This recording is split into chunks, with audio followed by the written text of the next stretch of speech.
Good evening from the State of Kuwait. Welcome to the 7 o'clock news. I'm Dalia Badran with the headlines for tonight. A National Assembly Speaker meets separately with Turkish and Bahraini top lawmakers and a number of officials. Rebels reach a deal with the Yemeni president to end the violent standoff in the capital, fueling fears that a key ally in the battle against Al-Qaeda has been sidelined. Kurdish forces in the north of Iraq cut off a strategic supply line used by the so-called IS to link the city of Mosul to the western strongholds to Syria. And 21 members of the US-led coalition against the so-called IS meet in London to discuss ways of fighting the militant group. Hello and welcome. The National Assembly Speaker Marzouk Ali Al Ghanem met with Speaker of the Bahraini Council of Representatives Ahmed bin Ibrahim Al Mullah. Both sides discussed bilateral parliament relations and means of boosting them, in addition to tackling ways of unifying and coordinating the Islamic stances within the international parliamentary forums. Speaker Al Ghanem met with the Speaker of the Grand National Common Concerns Assembly of Turkey, where they discussed issues of common concern as well as bilateral relations. Both sides praised the depth of bilateral relations and stressed the keenness of their countries on further strengthening mutual cooperation in various domains in line with serving the interests of both states. The National Assembly Speaker also met with Speaker of the Omani Consultative Assembly, Sheikh Khalid bin Ali Al Mauli, where they conferred on bilateral parliamentary relations and means of boosting them, in addition to tackling ways of unifying and coordinating the Islamic stances within the international parliamentary forums.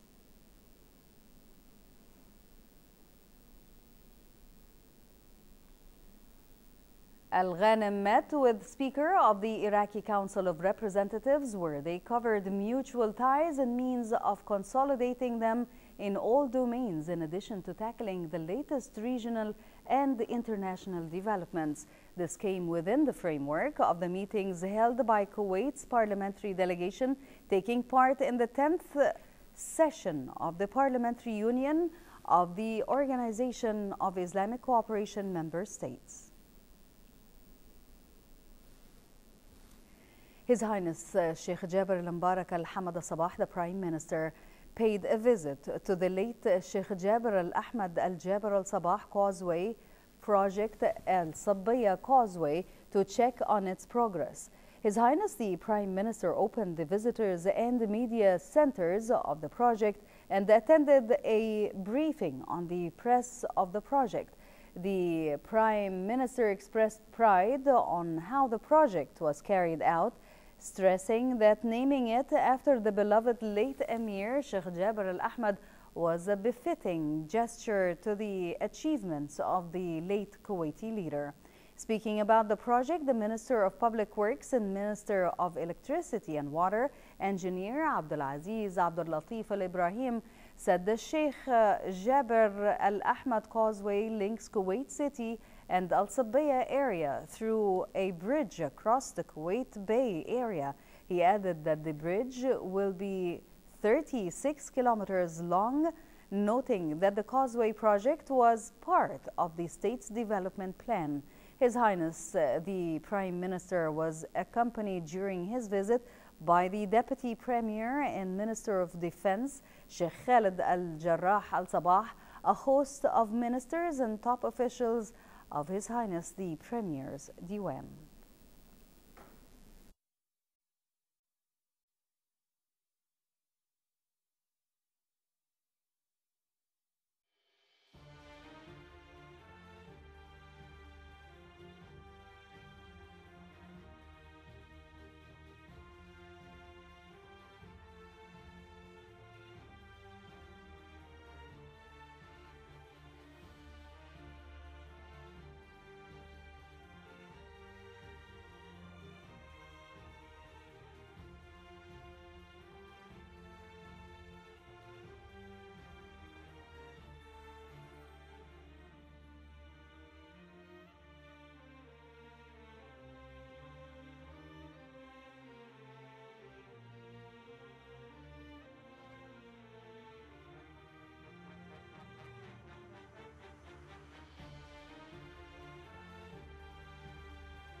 The First Deputy Premier and Foreign Minister Sheikh Sabah Al-Khalid Al-Hamad Al-Sabah cheers the State of Kuwait's delegation to the International Coalition meeting on the so-called IS due in London today.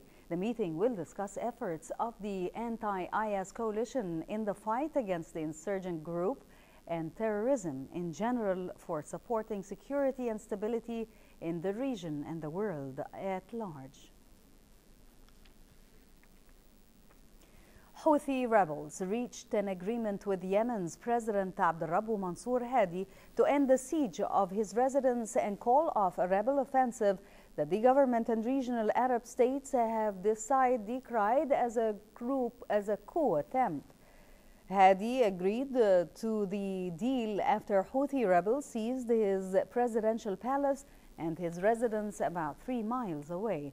The fighting has been the most intense since the Houthis stormed into the capital and began taking control of Yemen's institutions, as well as at least 9 provincial capitals. Under the deal, the president agreed to increase the Houthis' representation in parliament and heed their constitutional demands. The document also calls for more participation in the government and people in southern Yemen, where a separatist movement has gained momentum in recent years.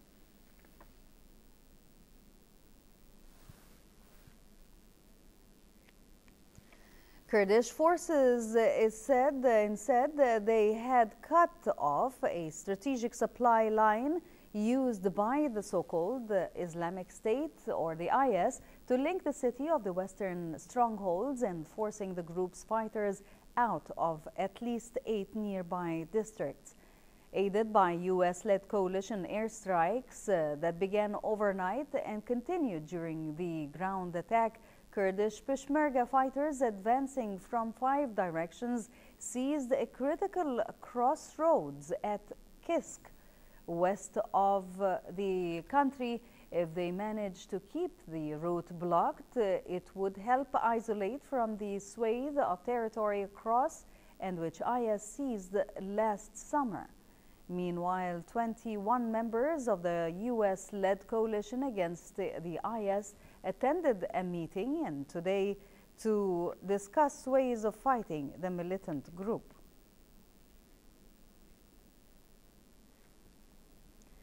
Activists said today that 13 people were killed in Syrian government raids using barrel bombs dropped by helicopter on a rebel-held areas of central Homs. The Syrian Observatory for Human Rights said 2 children were among the dead in the Wednesday attack on Hola.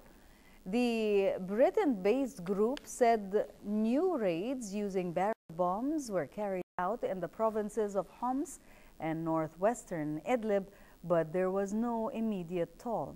Syrian regime forces control most of central Homs province, with a few exceptions, including Hola and the town of Rastan. Elsewhere in the province, Wednesday, at least 7 people were killed and 30 injured in a car bomb targeting a government-controlled district in Homs city.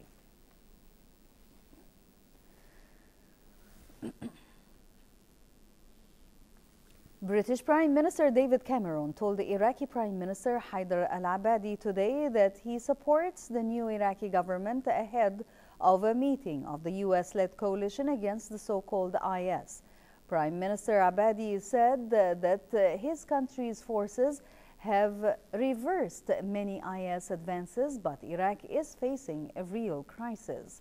Later in the morning, foreign ministers and world leaders arrived at Lancaster House in London for the talks.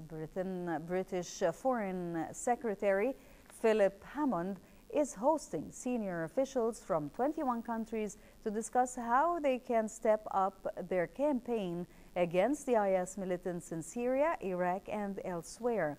They are expected to discuss how they can do more militarily, more to cut off the extremist groups' finances, and more to stem the flow of fighters. Among those attending the meeting are U.S. Secretary of State John Kerry, French Foreign Minister Laurent Fabius, and the Iraqi Prime Minister Haider al-Abadi. A parliament set up in Libya to rival the elected assembly has suspended UN-sponsored peace talks because of what it called fresh violence from the country's recognized government. Last week, the United Nations launched a new round of talks in Geneva aimed at diffusing the oil producers' violent struggle between two governments and parliaments vying for control 4 years after the ousting of Muammar al-Gaddafi. However, GNC spokesman said representatives of the Tripoli Assembly would not now take part in any UN-sponsored talks, accusing troops allied to the opposing government of storming a central bank branch in the eastern city of Benghazi and other acts of violence. Both sides, which are allied to armed factions, have been fighting over territory and oil ports and have sought to take charge of the central bank to control vital oil revenues. A new report by Physicians for Human Rights, authored by a team of international medical experts, published on Tuesday, documents testimonies of Palestinian victims that presents new evidence from Israel's Operation Protective Edge. More with Majd al-Wahidi from Gaza. The Israeli branch of Physicians for Human Rights published a new independent report accusing Israel of using human shields and attacking medical workers and residential buildings during the last summer war in Gaza. I believe the report was successful and came to put Israel in its right position. Israel is a war criminal that violated all international conventions during their offensive in Gaza. We in the Palestinian Center for Human Rights recommend such a report, but also confirm that many other issues are waiting to be covered, especially the war crimes committed by the occupation. The report is based on visits during and after the war, using evidence of interviews with 68 Palestinian victims and a review of dozens of medical files by a team of international experts. According to the report, Israeli forces used double-tap attacks, which led to multiple civilian casualties and to injuries and deaths among rescuers. However, the Israeli army said their acts came in accordance with international law and denied the charges in the report, saying it's based on one-sided and incorrect data. This is in bad need for follow-up from the international community to get Israel war criminals to justice, mainly after the Palestinian Authority engagement and endorsement of the Rome Convention for the ICC. We hope that there will be actions forward, getting the Israeli war criminals to justice and at the same time to protect the Palestinians. The Israeli offensive killed nearly 2,000 Palestinians, mostly civilians, and has caused growing instability and a humanitarian crisis in Gaza, where thousands of people whose homes were destroyed remain displaced and homeless. The findings of Physicians for Human Rights show the huge gap between the Israeli claims and the actual acts investigated on ground amid the absence of a safe zone for civilians. Majd al-Wahidi, Kuwait TV, Gaza. Thank you, Majd. Russian Defense Minister signed the military cooperation deal with Iran last Tuesday that his Iranian counterpart called as a joint response to U.S. interference. The minister is the most senior Russian military official to visit Tehran since 2002, and the agreement comes with both countries facing Western sanctions. The deal provides for joint exercises and military training, as well as cooperation in peacekeeping, maintaining regional and international security and stability, and fighting against separatism and extremism. Russia has long been Iran's principal foreign arms supplier, but their ties took a major hit in 2010 when Moscow canceled a contract to deliver advanced S-300 ground-to-air missiles, citing UN sanctions imposed over Tehran's nuclear program.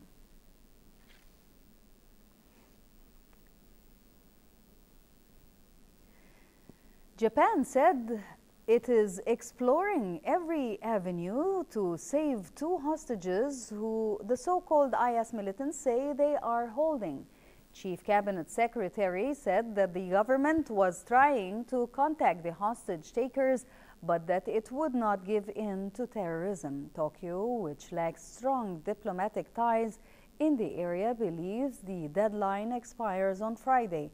The ransom demanded by the militants is the same amount of money as that pledged in non-military aid for countries fighting the so-called IS by Japan's Prime Minister Shinzo Abe during a tour of the Middle East earlier. Diplomats from Russia and Ukraine agreed to a dividing line from where both sides should pull back their heavy weapons just hours after separatist forces deployed more arms and manpower to an emerging flashpoint in eastern Ukraine. Germany's foreign minister, who hosted the meeting of his counterparts from Russia, Ukraine, and France, said that the four parties had agreed that the demarcation line defined in the Minsk agreement of last year should form the basis for the withdrawal.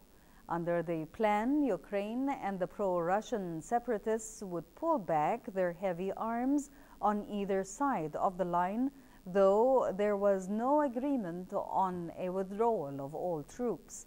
The parties also agreed that the contact group of Ukraine, Russia, and the OSCE, the Organization for Security and Cooperation in Europe, should meet as soon as possible with the aim of laying further groundwork for a high-level meeting in Kazakhstan's capital, Astana, aimed at reaching a long-lasting settlement.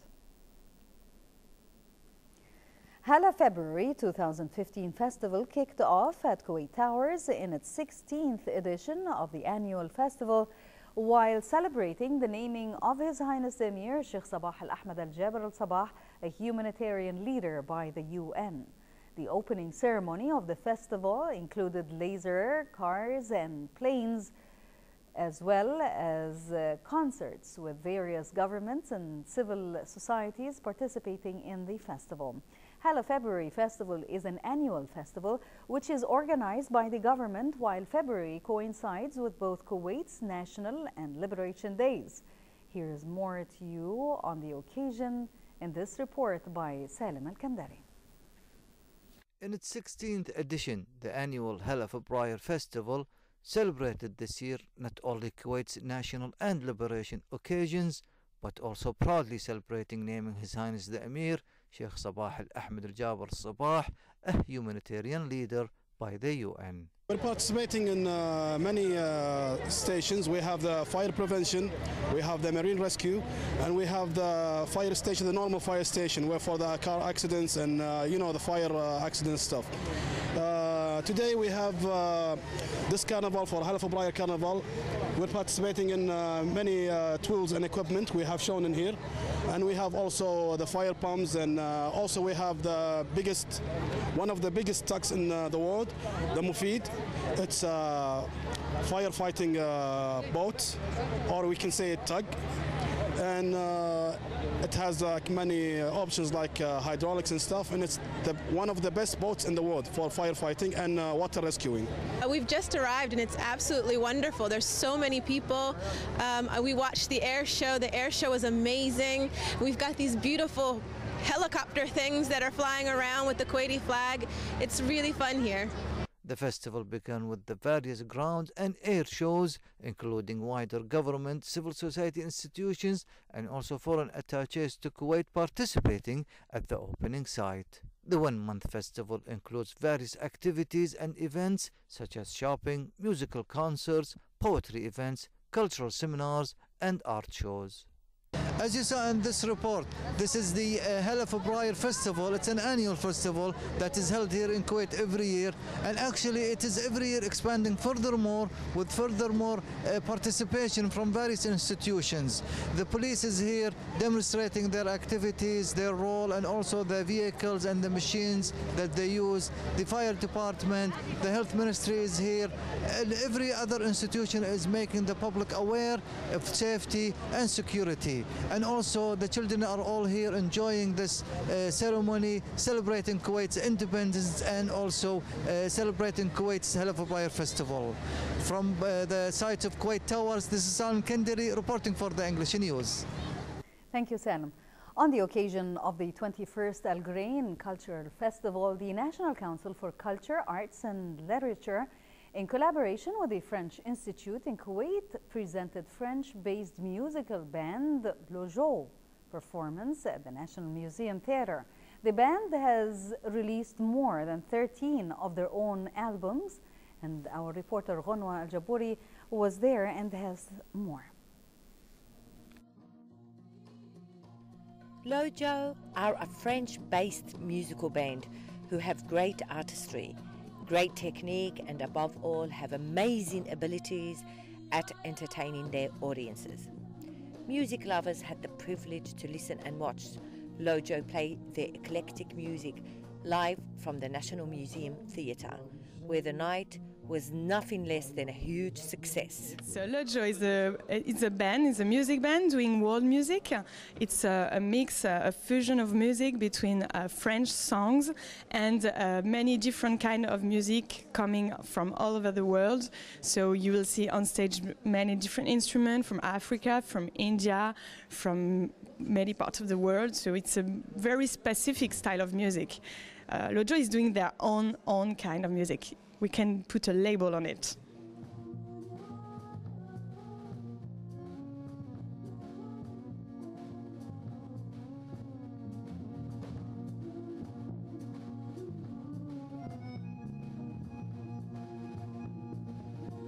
Yes, they all composed everything, lyrics and music. Lojo is touring for 30 years, so they have played in many countries from many continents.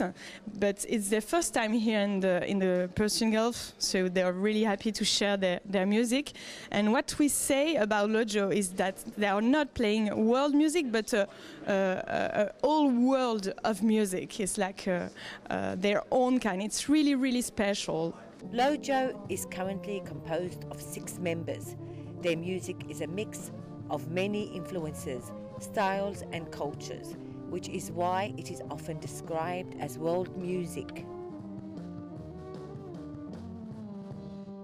It's French, it's world music, so maybe people can find something like African music, Maghreb music and French music. So part of music they can share something very personal, but of course it's French music, and here in Kuwait you don't know many things about your music, but it's why I want to change the life and change Kuwaiti quotidien. I want to change all of this for them, and I want to share new music, new program, and don't to be every time, every year, I want to change very many things, if it's possible. Lojo is indeed an interesting, lively and colourful musical band who brought their colour to life at the National Museum Theatre. Lojo, an outstanding French musical band, brought sheer excitement and happiness to the enthusiastic crowd tonight with their phenomenal, diverse musical abilities. From the National Museum Theatre, I'm Ghanwa Al-Jabouri reporting to you for the English News. Thank you, Ghanwa. The Embassy of the Republic of the Union of Myanmar in Kuwait celebrated its country's 67th independence, headed by the Ambassador of Myanmar, with a reception held at the Crown Plaza Hotel. Various local, regional and foreign diplomats and attachés attended the ceremony, along with the Minister of Finance, Anas Al-Saleh, as the guest of honor. Here is more to you in this report by Salim Al-Kenderi. The Embassy of the Republic of the Union of Myanmar in Kuwait celebrated its country's 67th National Day with the attendance of Minister of Finance, His Excellency Anas Saleh, and various other diplomats, both local and international. His Excellency the Ambassador spoke highly about the enormous potentials to further strengthen and widen bilateral cooperation and relations on all fronts between his country and Kuwait. First of all, I would like to extend a very warm welcome to all our distinguished guests, friends and colleagues, and express my gratitude to all of you for attending this most important ceremony of my country. We are indeed celebrating the commemorations of the 67th anniversary of the Independence Day of the Republic of the Union of Myanmar. Myanmar gained its independence on the 4th January 1948. On this auspicious occasion, I would like to convey my best wishes to all the distinguished guests for a happy and prosperous life in the new year. I would also like to take this opportunity to express my sincere gratitude to His Highness the Amir Sheikh Sabah Al Ahmed Al Java Al Sabah, Honorary Chief Guest His Excellency Mr. Anas Al Khalik Al Saleh, Minister of Finance, as well as the government of Kuwait for their understanding, support and cooperation. I would like to congratulate the Ambassador of Myanmar and the people of Myanmar for the National Day. It's a pleasure to be here and to congratulate the friendly country of Myanmar. And yeah, it's a very nice environment here, and I like, you see that the music, there is a nice music here and a nice atmosphere, and yeah, I am enjoying here, yeah, in this environment. The year 2014 was an exciting one for Myanmar, as Myanmar took the rotating chair of ASEAN for the first time after joining ASEAN in 17 years. Political, economic and administrative reforms in Myanmar since 2011 have made it possible for Myanmar to play a more active role in regional and international affairs. This is the 67th independence for the Republic Union of Myanmar. It is a happy occasion of the National Day for the country, and various foreign attaches and locals are at the celebration. From the Crown Plaza Hotel, this is Salim Kandiri reporting for the English News. Thank you, Salim. And finally, tonight, the Kuwait Stock Exchange ended today's session in the green zone as the price index gained 0.11 points. The weighted index closed at a gain of 0.43 points, and the KSX index closed also at a gain of 1.6 points. Number of trades amounted to 6,541 transactions worth 32 million Kuwaiti dinars, with 273 million shares changing hands. For a chance to see our reports again, please visit our YouTube channel at MOI Kuwait News. And before we end, here is a quick reminder of today's headlines.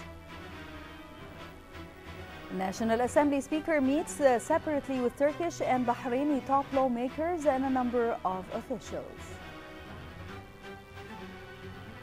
Rebels reach a deal with the Yemeni president to end a violent standoff in the capital, fueling fears that a key ally in the battle against Al-Qaeda has been sidelined. Kurdish forces in northern Iraq cut off a strategic supply line used by the so-called IS to link the city of Mosul to western strongholds in Syria. 21 members of the US-led coalition against the so-called IS meet in London to discuss ways of fighting the militant group.